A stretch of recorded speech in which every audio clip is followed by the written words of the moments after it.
One of my favorite things when I'm doing research for a video is to find an app that does what it says on the tin. It just does one task, but it does it very well. It doesn't try to be everything to everyone all of the time. And recently we did a live stream where we took a look at a couple of such apps called DumbDrop and DumbPad. And they are just a simple file uploader and notepad app or apps hosted in Docker containers. And my favorite thing about them is they do what they say they're going to do and nothing more. During that live stream, we talked about how it would be cool if they developed more apps that just did one thing very well. And they did. At the time of recording this video, we now have 6 dumb apps. And in this video, we're going to take a quick look through each one of them and talk about how to deploy them.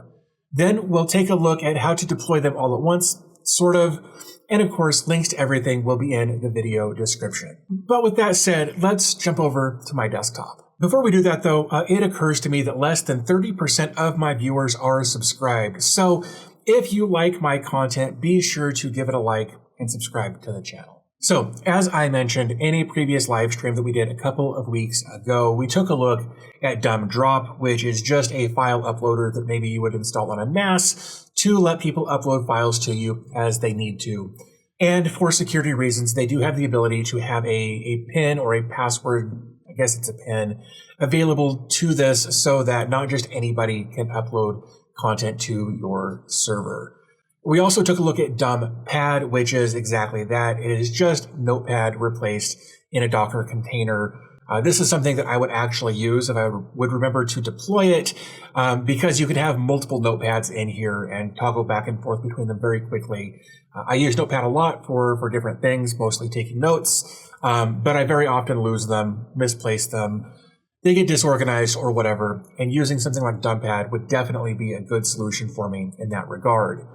Now, since we talked about those 2 apps in that live stream, they've also added DumbBudget, DumbDo, DumbCan, and DumbWhois. Now, all of these, with the exception at the time of recording this video, are available to be deployed all at once if you want to go that route, except for this DumbWhois. We've already taken a pretty good look at DumbDrop. Again, this is just something that allows you to upload files, maybe from the web to a NAS device or wherever you might need a file to be uploaded. During that live stream, we talked a little bit about how using DumbDrop might be good for, say, if you run a small business and you've got people out in the field who need to upload receipts, this would be a great way to do that, because you could also then have something like paperless NGX or something similar attached to that same folder for the import of all of those files, and just simplify the process of uploading and importing receipts and documents, things like that. Again, DumbPad is just that. It is a notepad application, and you can create as many notes as you need to, toggle between them very quickly, edit the name of them there. We can download those notes once they're available, or we can click delete. Very, very simple, and that's what I really love about it. Since then, they've added DumbBudget, which is a simple, a dumb budgeting app where you can talk about your income, your expenses, you can add transactions, you can sort by certain dates, and you can have transactions sorted by the date or the amount of said transaction. Again, I love how simple all of this is, and of course, at the bottom, there is a download button as well. So again, they've got a very simple solution for just keeping basic track of your finances, because not everybody needs to have an accountant. Not everyone needs to use QuickBooks. I myself very often use just a simple Excel spreadsheet of whatever sort to just keep track of, how much I've got coming in and how much I've got going out and what the leftover amount is. And I can kind of do my planning that way, and I think DumbBudget is a good alternative to that. We also have DumbDo, and I think this may be my new favorite app moving forward. I am very, very scatterbrained. I am kind of all over the place all of the time, and sometimes I definitely need a to-do list to get me through, whether it's part of my day or an entire day or whatever the case is. Again, this is DumbDo. Very similar to DumbPad in that you can have multiple lists by just clicking, and now I've got 9 lists that I can toggle between very quickly. I can add, create a video, I can click add, And then once I'm done doing that task, I can just check it off. It said task complete at the bottom of the screen. And it's just that simple. Absolutely love it. We've also got DumbCan, which is a Kanban style management platform. You can have work, you can have personal, you can manage different boards. You can have basically, a list of things to have done and manage them by having them in different columns like to do, doing, done. You can customize this by adding your own columns or removing these columns. So, you might have, we'll just keep with the theme here, create video, right? I just typed it in, I hit enter, there we go. So it is something that I needed to do, but since I'm actively doing this, I can drop it over there and I can keep track of the status of whatever I happen to be working on for this project or whatever the case happens to be. Again, I can also just come over here and click this and click delete column and it's gone, or I can add a new column here and just call it doing like so. One thing I think I've noticed is that it would be nice if we could move, if we could rearrange the columns. If you delete a column, it would be nice to be able to maybe insert one in between here. And I don't know that that is currently available. So I'd love to see that as they continue to develop these apps. Last, we've got a dumb whois. I use whois services a lot. Primarily, I go to who.godaddy.com, not because I have any preference for GoDaddy, but because I've been doing it for a couple of decades now, and it's just ingrained in who I am when I'm searching for a domain. But now, with this, you can kind of self-host your own version of it. So just to take a quick look, we can see like dbtechreviews.com. We can click look up. We can see that the domain information is here. We've got a domain status. We've got an IP address, a couple of them. Those are both from Cloudflare. We've also got important dates like registration, last changed, and when it will expire. We can see the name servers and the registrar information. So just very basic information here, not fully blown out like something like, like a who.godaddy.com or a pork bun or an ICANN search or something like that. This is just very, very simple, and I actually really appreciate that. So all of these are the current apps that are part of the DumbWare project. So let's actually jump over here to dumbware.io.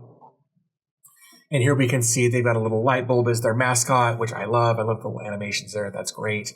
Over here, we've got our dumb software, about our dumbness, and support our dumbness. Stupid, simple solutions for sophisticated problems. Because sometimes the dumbest solution is the smartest choice. And I 100% agree with that. Again, sometimes I just like to have a very, very simple solution rather than having to dig through pages and pages and pages to get where I'm going. Sometimes the simplest solution really is the best. So why so dumb? We believe in the power of stupid, simple solutions. And because we're not smart enough to hide our code, and we don't want to, our dumb software is open source. No over-engineering, no complexity, just pure, unadulterated simplicity that somehow gets the job done.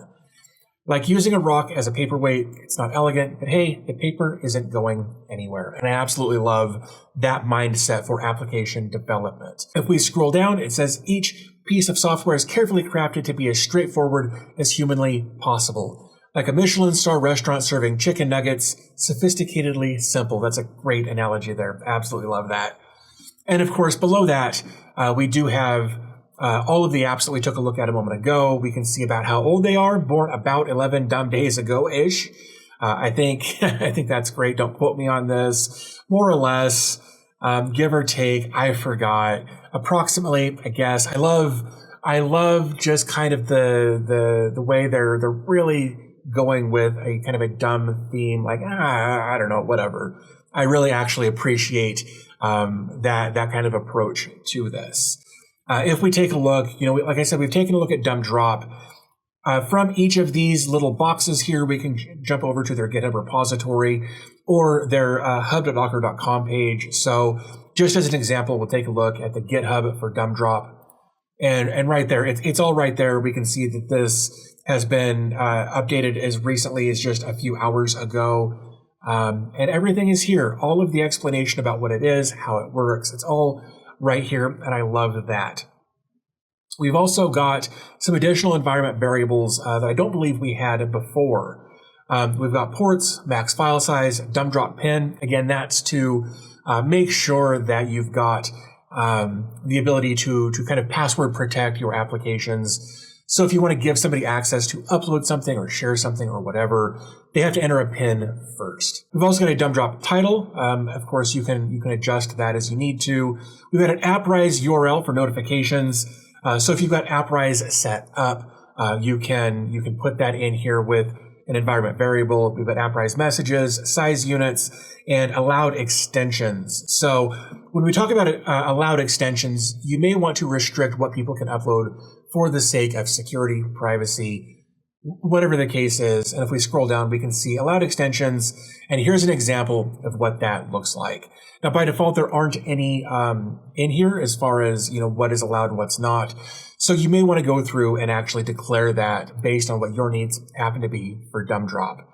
We've also got notification templates here. So we've got information there. We've got security features where you can have a variable pin length from 4 to 10 digits. Constant time pin comparison to prevent timing attacks.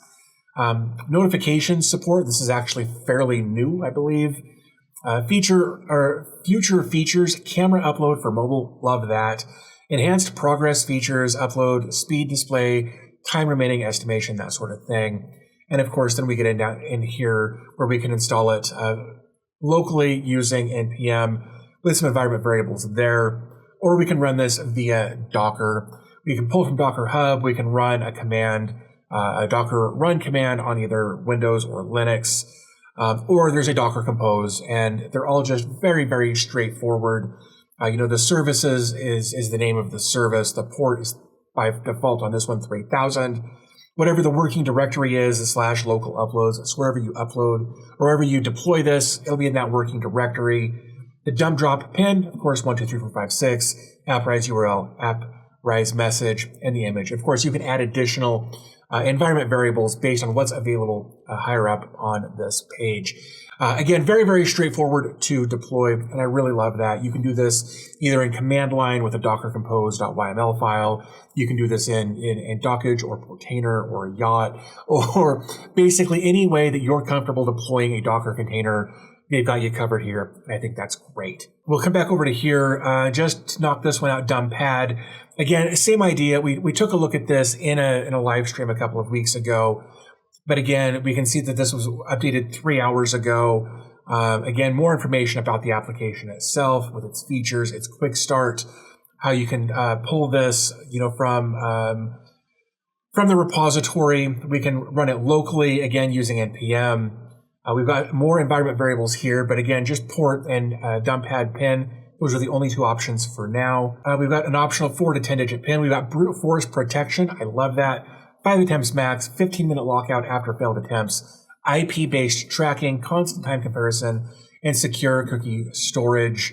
The data security for DumbPad, it's file-based storage in a data directory. The data directory excluded from version control, and secure volume mounting in Docker. Again, you can deploy, you can clone the repository and build it that way, or you can run this Docker command here, this Docker run command. One thing I would say that I think I'm noticing here that I'd like to see is some consistency. If we take a look at like this Docker, like if running with Docker, here are some steps, but we've just got this Docker run command. But over here on dumb drop, we had that as well, but we've also got a Docker compose. So I think I'd like to see some consistency with the way not only are the the Docker run commands are laid out. This one's all in one line. This one is dropped across multiple lines. This one has a Docker compose. This one doesn't. I'd like to see some more consistency in there. I know that they're just knocking these apps out, but I think kind of getting in a consistent pattern with this kind of stuff would be great for the user experience. Again, coming back over to DumbWare.io. Again, we've got DumbCan, which again is kind of a project management, organizational kind of thing to keep you up to date as far as what's going on with a project. Again, all of this was updated most recently a week ago for the initial commit. Again, it's a simple Kanban board. We can see some examples of this. Task management, create, edit, and delete tasks easily. Double click on desktop or double tap on mobile to edit tasks. Drag and drop between columns, smooth animations, and visual feedback during interactions. It is mobile optimized, which I love.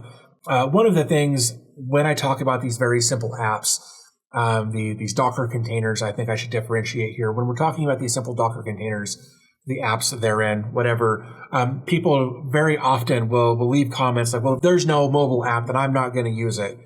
And look, that is your prerogative, but not everything needs an app.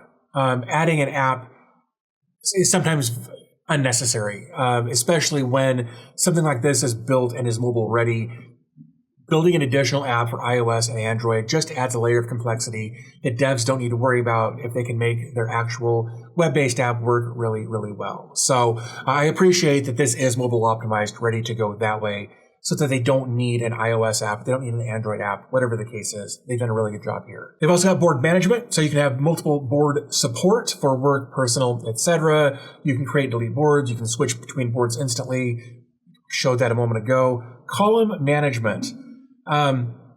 So add new columns for custom workflows, add column names in line, remove columns with confirmation, drag tasks between columns. I'd like to see one more thing here that we talked about earlier, and that's dragging columns around to reorganize them. I would hate to delete a column and then need to delete another column to reorder the columns and have to rebuild everything. It would be really tedious. I'd really like to see a drag around organizational thing for the actual columns themselves. You've got theme support for light and dark mode, data persistence, and again, just a couple of ports for the environment variables for deploying this.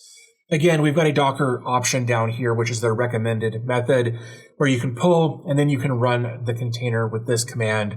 And then you can go to the local host, which might just be the IP address of your Docker server, and then whatever port you assigned it to. Again, coming down through here, we've got some inconsistency here, where we can pull this, we can run this, but even that is a variation of what we saw here, which is a variation of what we saw over here. So again, I'd like to see some consistency in that.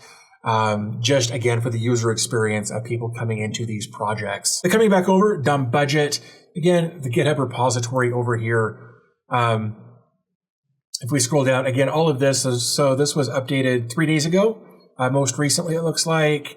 And here we can see, you can add transactions. You can see your balance, your income, your expenses. And then you can see bad decisions and good decisions there in the list of transactions below. We've got PIN protected access. You can track income and expenses, real-time balance calculations, categorize transactions, date range filtering, sort by date or amount, which we showed earlier. Responsive design, again, meaning that it is mobile friendly, meaning you don't need an app for this. It was built with mobile in mind. Light, dark themes, export to CSV. Love that, because then you can export this and then re-import it into another more robust accounting application if you needed to do this. You can filter by transaction type, and then of course multi-currency support. They show they show the different supported currencies here, and then if you can set your preferred currency using the environment variable, but USD is the default if nothing is set. Again, we've got a Docker run command, but I don't see a Docker compose here. Build from source. So again, more consistency there, but here we can see we've got different environment variables for the PIN, the port, currency, base URL, and the instance name. Dumppad, we've already taken a look at. Again, we talked about that in our live stream, but again, it's a note-taking application. You can put a pin on it for protection.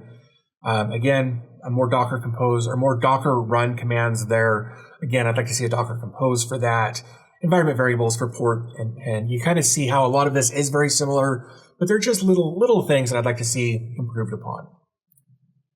Next, we've got DumbDo. Again, I'm always in need of a good to-do list. We've talked about other apps like Vicuña and others that are escaping my brain right now. But again, this is super, super simple. DumbDo, a stupidly simple to-do list application that just works. No complex database, no unnecessary features, just to-dos. So clean minimal interface, file-based storage, light and dark mode, fully responsive, again, for mobile-friendly stuff. Fast and lightweight, pin protected. Port and pin are the only environment variables available here. And then again, of course, using Docker, they've got a couple of options there, but no Docker compose. And then we've got a dumb who is. So we'll pop this open real quick. And again, this is the who is to look up domain names, IP addresses to find out who owns them, or at least get more information about them. Some of these, this one was updated just a few days ago.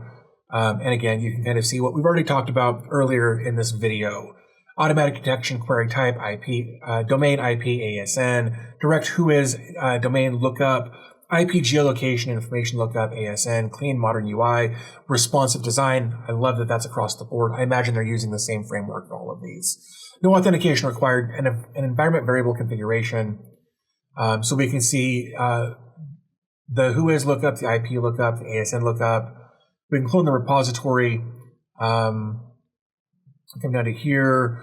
Again, we've got an option here. Yeah, so this one isn't fully built out and ready to go, which is why I'm assuming that it's not part of the next thing we're going to take a look at. What they want you to do is clone the repository and then build the application, but they do have a built application over on hub.docker.com, so you could build out a Docker Compose for this and deploy it that way. But for right now, this one's still very much a work in progress, it seems. But again, I was able to get it to work without much of an issue with the Docker Compose that I built, just by kind of piecing things together. So that's kind of each individual app and taking a look at the ways to deploy them via Docker. But if you want to save yourself some time and deploy all of these all at once or whatever's available, let's take a look at doing that now. So if you wanted to save yourself some time, rather than deploying each app individually, they've actually made it so that you can deploy all of these all at once with just a couple of commands. And if we take a look at their homepage for DumbWare.io, again, everything will be linked in the video description. We can scroll down and we can see we build apps that are smart enough to be useful, but just dumb enough to keep things fun. Whether you're here to explore, contribute, or just accidentally click the wrong link, you're in the right place. Love the acceptance there. That's great. They've got a website, they've got a buy me a coffee option, and a Discord. I encourage you to join their Discord.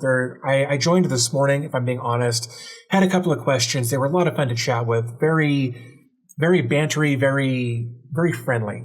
So again, links to everything in the video description. This is our stuff. We have 5 or maybe 6 apps. Who's counting? Each one does something cool or dumb, and they're part of the DumbWare ecosystem powered by Node.js, Express, and a sprinkle of JavaScript magic. Plus, you can run them all at once with Docker. If you want to do that, right here are the 3 commands that we're going to run. We're going to run more than that, but these are the 3 to get you started. So what we're going to do is we're just going to clone this repository. We're going to start with that. So here we are. This is a Proxmox LXC. That's how I do my stuff here. So what we're going to do is we're just going to paste in that git clone. We're just going to clone that repository. To do that, we're going to hit enter. Then we're going to cd into dumb compose like that. And then I'm going to clear my screen. So I'm going to do a Control L. So that was actually step 2. We're 2/3 of the way there based on what they've got in their instructions. But I don't encourage you to just skip that. What I encourage you to do is do an ls-a. Here we can see we've got a license, a readme, some git attributes, a docker compose.yaml file, and an env file. Let's take a look at both of those real quick. So we're going to do nano, we can do cat, but we're going to do nano env. So our dumb pin by default is 1234. Our dumb budget port is 3333. We've got a path for dumb budget, and then we've got one for dumb do port 3334 with a path for dumb do, 3335 for dumb drop, 3336 for dumb pad, and 3337 for dumb can. Again, we don't see the dumb who in here. I don't think it's quite ready to be part of this just yet, but you can see how all of those are in there, and you can adjust these paths and ports for each of the individual applications by just editing this one file, and I think that's great. So once we've got that, we can just exit out or save and exit if you need to, and then we'll do a nano docker compose.yml file, and here we can see all of the services. All of this is in it's just in one Docker Compose. First we've got dumb budget, then we've got dumb do. Then if we scroll down a little further, we've got dumb drop, We keep scrolling down. We've got notepad, can, and then the networks that they would all attach. Once you're happy with all of this between the Docker Compose and that env file, you can save and exit. Oops. And then you can just do Docker Compose up-d. Then it's going to go ahead and pull all of those different applications and do the things it needs to do to bring them up. And then once they're up, we can start taking a look at those real quick. And there we are, just a couple of moments later, all 5 of those applications deployed. They're all ready to go. I happen to notice that we're on IP .250. So if I go to I do this, and I go to 250, and I do 3333. Yeah, I understand that. That's fine. Hey, look, there's dumb budget. And there is dumb do. And there is dumb drop. And there is dumb pad. And right there is dumb can. So that is 1, 2, 3, 4, 5 apps up and running just that quickly and easily. Of course, you could manipulate that Docker Compose file to remove or add Docker Compose or Docker applications as necessary for your particular needs. But I love just how simple they've made this entire process from deploying individual apps, though again, I'd like to see some consistency in those instructions, or deploying everything all at once with a single Docker Compose and env file. I think they've done a really, really good job with all of that. So if you'd like to deploy all of those, again, links to everything will be in the video description. If you'd like to support them, of course, you can buy them a coffee. You can follow them. They're at 151 followers for DumbWare. If you take a look at their repositories, everything is in here. And of course, you can go in and like individual repositories to help give them a little bit of support there as well. Now, one last thing that I want to touch on before we wrap up this video. If we take a look at their Discord page here, their Discord channel or server, I guess is the right word. In there, they have a dumb ideas channel and dumb speed test, dumb time, dumb link tree, dumb assets, dumb cal, dumb drive, dumb shortener, dumb torrent, dumb calc, and dumb dashboard. These are all additional projects that they are thinking about adding to DumbWare. And I think it's great that they're putting this out there to let people vote on these things. Like, I would love to see a dumb shortener, and I would love to see, a dumb link tree. Little typo there. I think that should be a B instead of an N, but typos happen. This was just added a few minutes ago. We can just click that to basically vote for it, to let them know that there is interest in that particular thing. So if you're interested in any of that, head over to their Discord, give them a shout out, let them know that you're interested. Definitely check the boxes of the things you'd like to see them focus their efforts on, like their projects, follow their GitHub main page. And of course, you can always like and subscribe to this channel here if you want to help me out as well. As I've said multiple times throughout this video, links to everything will be in the video description. So I think with that said, I'm going to go ahead and wrap this up. And I want to thank you guys for spending a few minutes of your day with me here today. And I'll talk to you in the next video.